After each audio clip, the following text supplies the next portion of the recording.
ചേച്ചി എന്തു പറ്റി ചേച്ചി?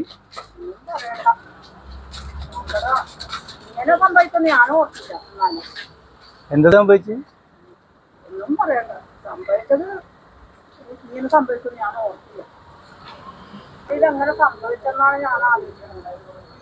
ചേച്ചി എന്തു പറ്റി ചേച്ചി? ആ സാറ് എങ്ങനെ തോറ്റെന്നാണ് ഞാൻ ആലോചിക്കുന്നത്.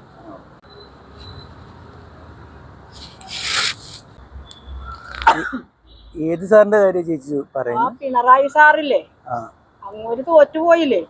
അങ്ങോരെന്തൊക്കെ ആൾക്കാർക്ക് പാവപ്പെട്ടവർക്ക് സഹായങ്ങൾ ചെയ്ത ആളാണെന്നറിയാമോ? വീട് കൊടുത്ത് വെള്ളം ഒലിച്ചു പോയിട്ട് ആളുകൾ മരിച്ചും പോയിട്ട് അവർക്ക് അക്കത്തിന് വീട് കൊടുത്തു.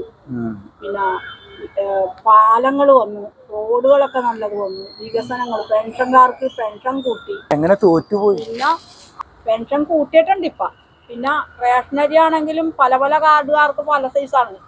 ഇപ്പൊ ഒറ്റ കാർഡുകാർക്ക് ഒരേപോലെ തന്നെ കൊടുക്കുന്നാണ് പറയണത്. 1000 ആയിരുന്ന പെൻഷൻ ഇപ്പൊ 2000 ആക്കി. അത് തന്നെ ഉപകാരമല്ലേ പാവപ്പെട്ടവർക്ക്. പിന്നെ ആ സുനാമി വന്നപ്പോ എന്തൊക്കെ ചെയ്ത് രക്ഷാപ്രവർത്തനങ്ങളൊക്കെ ചെയ്തില്ലേ. എന്തോരം ആൾക്കാർ ഒലിച്ചുപോയി. വീട്, കോഴി, ആട്, പശു, താറാവ്, പെര, സാധനങ്ങൾ മുഴുവനും പോയി. ഇപ്പൊ അവർക്ക് നല്ലൊരു വീടെല്ലാം പോയിട്ട് ആര് കൊടുക്കാനാണ്? അത് മാത്രല്ല ചേച്ചി, വയനാട് ദുരന്തത്തിൽ എത്ര പേര് മരിച്ചു, എത്ര പേർക്ക് വീട് നഷ്ടപ്പെട്ടു. ഇവരൊക്കെ എല്ലാവർക്കും പുനരധിവാസം ചെയ്തു കൊടുത്തു. അത് മാത്രല്ല ചേച്ചി, പിന്നെ അവിടെ എത്ര പേർക്ക് അവിടെ വീട് വെച്ചു കൊടുത്തു, സ്കൂളുകൾ ഉണ്ടാക്കി കൊടുത്തു. ഒരുപാട് ഇപ്പൊ ഉദ്ഘാടനം എല്ലാവരും കഴിഞ്ഞല്ലേ ഉള്ളൂ. ഇങ്ങനത്തെ ഒരു സ്ഥിതി വരുമെന്ന് ഞാൻ ഓർത്തില്ല. അതാണ് പറയുന്നത്, നമ്മുടെ സർക്കാരല്ലേ. ഒരു അഴിമതി അതിൻ്റെ അകത്ത് നടന്നിട്ടുണ്ട്.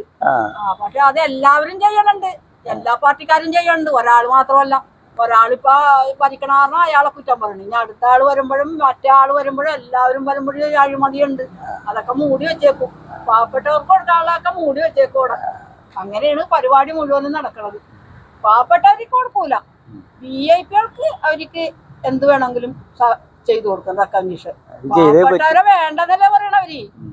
പാവപ്പെട്ടവരെ വേണ്ടെന്നല്ലേ പറയണ. ഏത് രാഷ്ട്രീയ പാർട്ടികൾ വന്നാലും നമ്മൾ വോട്ട് കൊടുക്കും. ജനങ്ങൾ കഴുതകളാണ്. ജനങ്ങൾ കഴുതകളും പാവപ്പെട്ടവർക്കുടെ വോട്ടല്ലേ ജയിക്കുള്ളൂ. VIP-കൾ ചെയ്യുക, അവരൊന്നും ചെയ്യൂല. എന്തു വന്നാലും നമ്മൾ തന്നെ അനുഭവിക്കണം, അല്ലാതെ ആരും ഒന്നും ചെയ്യില്ല. ആരും ഒന്നും ചെയ്യൂല. അല്ലെങ്കിൽ സ്ഥാനാർത്ഥികളെ തിരഞ്ഞെടുക്കുമ്പോഴേ കിളവന്മാരും കിളവികളെയൊക്കെ മാറ്റി വിദ്യാസമ്പന്നരായ യുവാക്കളും യുവതികളും തിരഞ്ഞെടുക്കണം. എന്നാലേ നമ്മുടെ നാട് നന്നാവും. ഈ പള്ളിക്കൂടത്തിലും പോയിട്ടില്ല, പല്ലും തെക്കൂല, കുളിക്കുകയില്ല, അലക്കുകയില്ല. കുറെ ആൾക്കാരെ പിടിച്ചിരുത്തിയുണ്ട്. ഈ വെള്ളം ഇട്ട് വെക്കണം. ഒന്നും അറിയാൻ പാടില്ലാത്ത ആൾക്കാരാ. വിദ്യാസമ്പന്നമായ ഒന്നും തന്നെ അവർക്കില്ല. ഇവർക്കൊക്കെ കക്കാനും മോട്ടിക്കാനും ഒക്കെ അറിയാൻ പാടുള്ളൂ. വല്ല ചെറുപ്പക്കാർ പിള്ളേര് നിൽക്കട്ടെ എന്നേ. വൈദ്യന്മാരെ എല്ലാത്തിനും കളയണം. ഒരു പാർട്ടിയിലും വേണ്ട വൈദ്യന്മാര്. വൈദ്യന്മാർക്ക് വിവരമൊന്നും പറഞ്ഞതില്ല. അതാണ് ഈ പറ്റുപറ്റണത്. ഈ ചെറുപ്പക്കാർ വലിച്ചു നോക്കട്ടെ, എന്നിട്ട് വേണ്ടേ വൈദ്യന്മാരെ ഇനി നിർത്തണോ വേണ്ടെന്ന് ജനങ്ങള് ആലോചിക്കാൻ. പുതിയ മന്ത്രിസഭ വന്നിട്ടുണ്ട്. അവരെന്താ ചെയ്യാന്നറിയാം. അവര് ചെയ്യും. ഇവരേലും ഭയങ്കരമാണ് ആ ദൈവം കണ്ട്. ലോട്ടറി വിൽക്കാൻ പോയിട്ടാണല്ല, ദിവസവും ബാലൻസ് തന്നെയാണ്. 2000 രൂപയുടെ, 500 രൂപയുടെ, 1000 രൂപയുടെയൊക്കെ. കയ്യിൽ കാശില്ലാന്നിട്ട് കടം പറയാണ് ഇപ്പൊ അവിടെ. ഒരു പ്രൈസ് പോലും ഇല്ല. 100 രൂപ, 200 രൂപ, 500 രൂപ. 2000, 1000, 5000 ഒന്നും ഇല്ല. ഇവര് കാശ് മേടിക്കല് മാത്രമേ ഉള്ളൂ. ഞങ്ങളുടെ കയ്യിലൊക്കെ കാശില്ലാതെ. അന്ന് അതിന് വല്ലതും സഹായം ചെയ്യും. അവര് മറ്റവർക്ക് വീട് വെച്ചു കൊടുക്കണം, പെൻഷൻ കൊടുക്കണം, മറ്റേത്. ഇതിന്റെ കാര്യം ഏത് മന്ത്രിനെയാണ് കൊണ്ട് നിർത്തിയെന്ന് എനിക്കറിയില്ല. ഈ മന്ത്രിയാണ് ഏറ്റവും വലിയ കള്ളൻ. ഇനി വന്ന മന്ത്രിമാരിഞ്ഞ് ലോട്ടറി നിർത്തുക, പ്രൈസ് ഉണ്ടാവുക, പ്രൈസ് തരുക. ജനങ്ങൾക്ക് പ്രൈസ് കൊടുത്തെങ്കിലേ അവര് ടിക്കറ്റ് എടുക്കുള്ളൂ. അത് നിർത്തൂലേ? അത് നിർത്തൂലേ? ബാറിലും ലോട്ടറിയിലാണ് അവര്. പക്ഷെ ജനങ്ങൾക്ക് പ്രൈസ് കൊടുക്കണില്ലല്ലോ. 100 രൂപ 200 രൂപ. ഇനി വന്ന മന്ത്രി എന്താ ചെയ്യാൻ പോണെന്നാവോ? ആദ്യത്തെ കള്ളമന്ത്രി പോയി. ഇനി ഇതിനേലും എല്ലാവർക്കും കണ്ടുകൊണ്ട് ഇനി വരാൻ പോണ മന്ത്രി ജനങ്ങൾക്ക് പൈസ കൊടുത്തെങ്കിൽ അവര് ടിക്കറ്റ് കണ്ടമാനം എടുക്കും. ഇപ്പൊ ഒരെണ്ണം 2 എണ്ണം ജനങ്ങൾക്ക് പൈസ കൊടുക്കാനല്ല 20 എണ്ണം 50 എണ്ണം എടുക്കണ ജനങ്ങള് 2 1 ആക്കി. അപ്പൊ ടിക്കറ്റും പോണില്ല. ഞങ്ങള് കാശ് കൊടുത്ത് പോയി മേടിച്ചോണ്ട് വന്നിട്ടുണ്ടെങ്കിൽ 10 എണ്ണം 15 എണ്ണം 20 എണ്ണം പിന്നെ 30 എണ്ണം 50 എണ്ണം 60 എണ്ണം ബാലൻസ് തന്നെയാണ്. ഏജൻസികളാണെങ്കിൽ ഇപ്പൊ ടിക്കറ്റ് കുറച്ച് അവർക്ക് ജോലിക്കാർക്ക് കൊടുക്കാൻ കാശ് തേണില്ല പോകാഞ്ഞിട്ട്. അപ്പൊ പിന്നെ അവര് നിർത്തൂലേ, കുറച്ച് അവര്.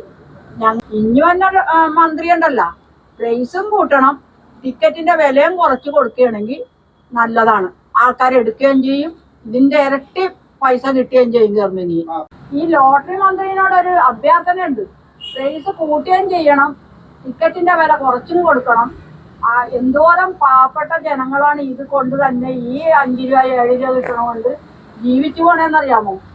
പിച്ചക്കാര്, ദരിദ്രക്കാര്, എല്ലാ പണി ഇല്ലാതെ വന്നവര് എല്ലാവരും ഇത് വിൽക്കലാണ്. ഇപ്പൊ എങ്ങാട് നോക്കിയാലും പാവപ്പെട്ട ആൾക്കാർ പിച്ചക്കാർ മുഴുവനും ഇത് വിൽക്കലാണ്. ഇതുകൊണ്ടാണ് അവര് 5 രൂപയെങ്കിൽ 5 രൂപ 7 രൂപയെങ്കിൽ 7 രൂപ എന്നും പറഞ്ഞ് നടക്കണേ. ഇതും കൊണ്ടാണ് എങ്ങാട് നോക്കിയാലും ലോട്ടറിക്കാരാണ്.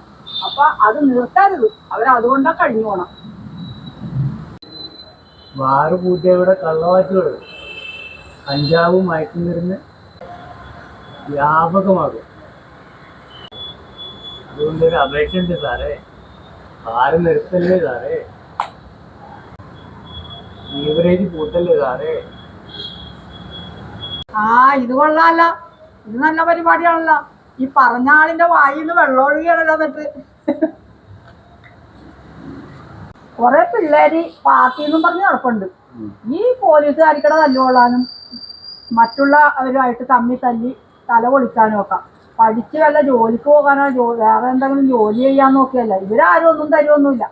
ആര് തന്നെ കുറച്ച് ദിവസം ജയിലിലും കിടക്കും. അതോടുകൂടി ആ സ്കൂളിലെ സർട്ടിഫിക്കറ്റും ക്യാൻസലായി. പിന്നെ വല്ലയിടത്തും പോയാൽ വല്ല ജോലി കിട്ടുക, ഇവര് വരുവാ ജോലി തരാൻ മേടിച്ചു തരുവാ. ഇവർക്ക് വേണ്ടി എന്തിനീ പാർട്ടിയുടെ പുറകെയാണെന്ന് പാർട്ടിക്ക് ഇതാകാൻ നടക്കുന്നത് എനിക്ക് മനസ്സിലാവണില്ല. ഇതേ ആര് ജയിച്ചാലും തോറ്റാലും നമ്മ പണിയെടുക്കാതെ നമുക്ക് ഭക്ഷണം നമ്മുടെ വീട്ടിൽ തിന്നാൻ പറ്റൂല, കൊച്ചുങ്ങൾക്കും തിന്നാൻ പറ്റൂല. ഇതിൻ്റെ കൂടെയൊക്കെ നടന്നു പിടിച്ചു വരുമ്പോൾ അതുകൊണ്ട് ദയവ് ചെയ്ത് ഞാൻ എൻ്റെ കാര്യത്തിന് പോയി ചെയ്യണം.